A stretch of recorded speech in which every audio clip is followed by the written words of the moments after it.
ఏదేమైనప్పటికండి first రిజల్ట్కి సంబంధించి ఒక analysis చూద్దాం. అంతా కూడా ఏంటంటే మనం కిందటి ఏడాదితో పోల్చినప్పుడు ప్రతి కేటగిరీలో కూడా రిజిస్టర్ అయినటువంటి క్యాండిడేట్స్ పెరిగారు.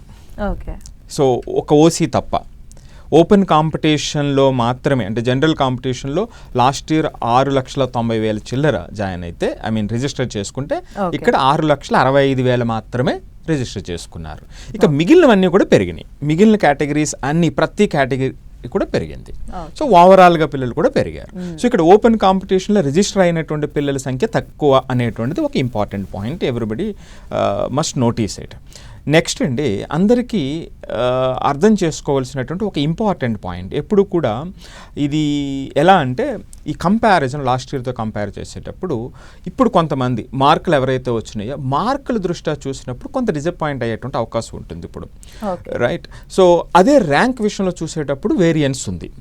ఇప్పుడు వచ్చినటువంటి రాత్రి వచ్చినటువంటి ఫ్రెష్ డేటా మనం కొంత అనలైజ్ చేస్తే మనకు అర్థమయ్యేటువంటిది ఏమిటంటే, అంటే అందరికీ అర్థమయ్యే విధంగా చెప్తా. లాస్ట్ ఇయర్ ఫస్ట్ ర్యాంక్ 686 మార్కులకు వచ్చింది, ఇప్పుడు 715 మార్కులకు వచ్చింది. అంటే డిఫరెన్స్ ఎంత ఉందండి? సుమారుగా 30 మార్కులు ఉంది, 29 మార్కులు. సో అంటే పెరిగింది అక్కడ. నెక్స్ట్ అట్లాగే లోయర్ ఎండ్లో 162కే 50% వచ్చింది, ఇక్కడ 213 మార్క్స్కి పర్సెంటేజ్ వచ్చింది. అంటే ఎంత డిఫరెన్స్ వచ్చిందండి అక్కడ? 144 అంటే అరౌండ్ 80 మార్క్స్ డిఫరెన్స్ వచ్చేసింది, రైట్? సో మరి ఇది ఏ పక్కకి తీసుకెళ్తుంది?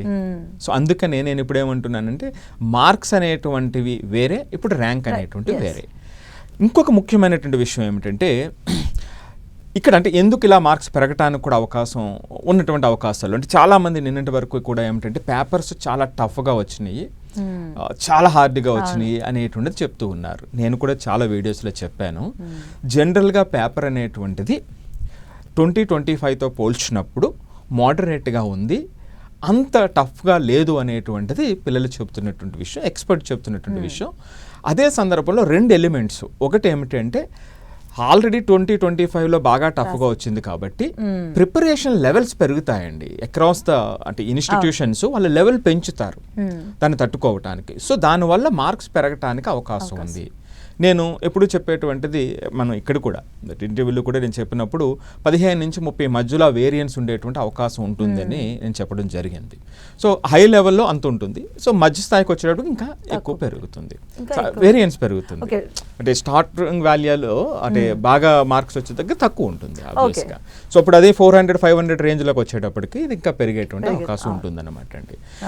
సో ఇక్కడ ఇది మార్క్స్కి సంబంధించినటువంటి డిఫరెన్స్. అంటే ప్రతి ఏడాది కూడా మనం చూస్తేనండి, ఎగ్జాంపుల్ సుమారుగా ఎస్సీ కేటగిరీలో మీరు చూస్తే లేదా ఓబీసీ కేటగిరీలో చూస్తే లాస్ట్ ఇయర్ 88,692 మంది క్వాలిఫై అయితే, రైట్? అంటే ఈ పర్సంటైల్ క్వాలిఫై అయినటువంటి పిల్లలు ఇప్పుడు 81,000 మాత్రమే ఉన్నారు. ఎస్సీలో 31,000 ఉంటే, ఎస్సీలో 34,000 ఉంటే 2024లో లేదా 2025లో 31,000 ఉంటే ఈ ఏడాది 30,000 మాత్రమే ఉన్నారు, 29,947 ఉన్నారు. సో అంటే ఈ నెంబర్స్ నేను ఎందుకు చెప్తున్నానంటే అందరికీ కూడా సో ఇక్కడ మార్కులు పెరిగినాయి, క్వాలిఫై అయినటువంటి క్యాండిడేట్స్ తగ్గారు.